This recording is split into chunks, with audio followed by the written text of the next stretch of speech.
Alright, today is what, the 23rd of January. Check out this video.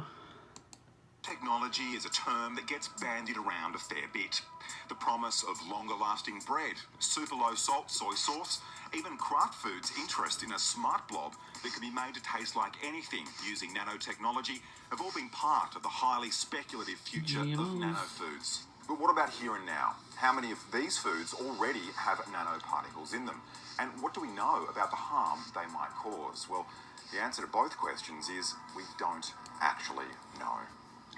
The term nanotechnology is used to describe engineered matter that's generally less than 100 nanometers in size. In other words, 1,000th of the thickness of a sheet of newspaper. Nanoparticles already naturally exist, for example, proteins in milk or ash in the air. But building nanoparticles into food or its packaging can change its nutritional value, lifespan, or appearance. Titanium dioxide is the most commonly used nanoparticle in food as a whitener in powdered sugar, coconut, and yogurt, also in sunscreens. Dr. Ricky Yada is a leading researcher into nanoscience in food technology. He's at Sydney University to brief Australian food industry experts on the rapidly expanding global field. Well, there's a number of benefits that nanotechnology could bring in the food area. For example, the delivery of nutrients at a much more lower level. But right now we don't even have a way to test for nanotechnology in food.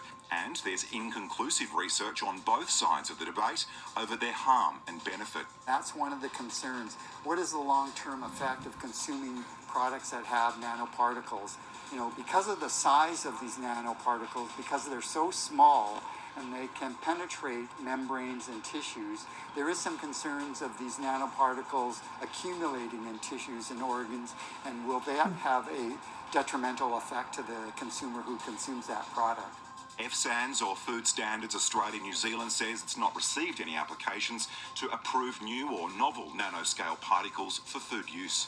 Right now, jurisdictions around the world are struggling with how to regulate nanoproducts. Right at this point in time, no products have actually been approved for nano release. But Friends of the Earth estimates there's now hundreds of food products available in Australia that may contain nanomaterials. Without any doubt at all, there are nanomaterials in food contact materials, and in agriculture already available in Australia. Foods to which children are exposed, such as Mentos, donuts, M&Ms, and Cadbury's chocolate, we have no idea what is on the market here, and we have no idea what their impacts are.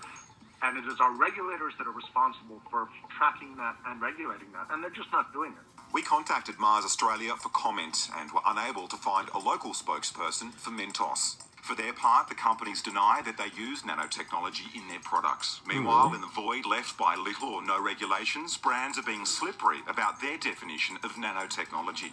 There's a basic assumption I think you can make that if there are new or novel ingredients in food, then the onus of proving that the food and the ingredients are safe should rest on the manufacturer and on the regulator. Remember the whole GM debate? That was when consumers pressured food manufacturers into clear labelling, so at least while there was ongoing research, they could know what was in their food.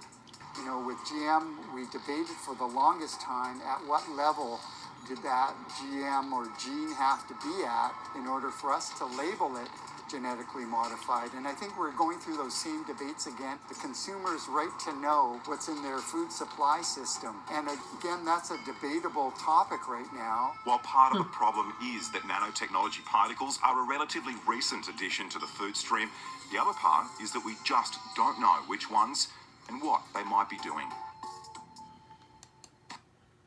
At least they're talking about it in Australia, but not in America. You don't need to know, I guess, in America. Whatever.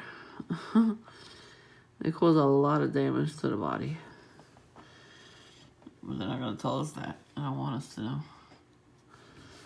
Okay, that's just one video that I saved so I can make a video about it. There's going to be many. Alright, take care, T.I S.